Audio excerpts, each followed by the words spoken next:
Hello guys, welcome back to my channel. সন্ধ্যা হয়ে গেছে, তো সন্ধ্যার সময় হালকা খিদে পাচ্ছে, তো ভাবলাম আর একটু ডিম টোস্ট বানানো যাক। তার জন্য আমি এখান থেকে দোকান থেকে দুটো এই রুটি কিনে এনেছি। আর এখানে আছে টমেটো, আর টমেটোটা পুড়েও গেল। টমেটো আর আছে পেঁয়াজ, আর আছে লঙ্কা। এখানে লঙ্কা একটু বেশি করে নিয়েছি কারণ একটু ঝাল ঝাল খেতে ইচ্ছা করছে। তো চলো এটা বানাতে থাকি। আমি এখানে সব কিছু রেডি করে নিয়েছি। এটাকে আমি হচ্ছে 2 ভাগে ডিভাইড করে নিয়েছি।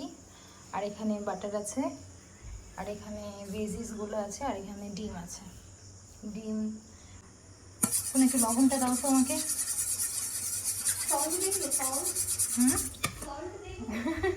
হ্যাঁ, একটু সল্ট দাও প্লিজ। আমার বোন গেছে। কি দেবো কি বলবো? একটু হ্যাঁ দে, পড়েই না। হ্যাঁ ঠিক আছে। এটাকে মধ্যে একটু পেঁয়াজ দিয়ে দিই। একটু উল্টে দেবো। হ্যাঁ একটু উল্টে দাও। এগুলো এক পাশ গরম হয়ে গেলে একটু উল্টে দিও। এর মধ্যে একটু কারি পাতা দিয়ে দিই। এখানে একটু কারি পাতা অ্যাড করেছি আমি। হালকা করে একটু টমেটো দিয়ে দিই। এবার এটাকে ভালো করে ফেটি।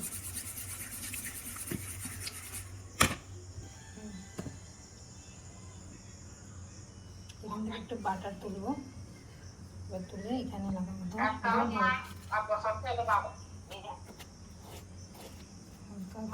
বাটার লাগিয়ে লটস অফ বাটার ডিম টোস্ট না, ডিম টোস্ট লাগিয়ে দিই। এটা হচ্ছে টমেটো। তো এখানে অনেক বাটার লাগিয়ে দিই। গরম পড়ছে না? হাত পড়ে গেল আমার। ব্যাস এইটুকুই থাক, দ্যাটস এনাফ। এবার এটাকে বন্ধ করে দিই, আর লাগবে না। That's enough for us. Change করে নিয়েছি কারণ এটাতে ভালো হচ্ছে না করার জন্য। এটাকে আমি উল্টাতে পারিনি। এরকম হয়েছে, কিন্তু খেতে হেভি টেস্ট, খেতে দারুণ হয়েছে। তো এটা হয়েছে এরকম। এই হচ্ছে আমার ফাইনাল রেসিপি। উপর দিয়ে অনেক ভেজিসগুলো দিয়ে দিয়েছি। এখানে টমেটো, পেঁয়াজ, কারি পাতা দিয়েছি। দারুণ লাগছে। কোথায় এই যে ওয়াও, জাস্ট ওয়াও, দারুণ দারুণ। তোমরাও ট্রাই করতে পারো। তো চলো বাই বাই, আমি এটা খাই। Bye bye.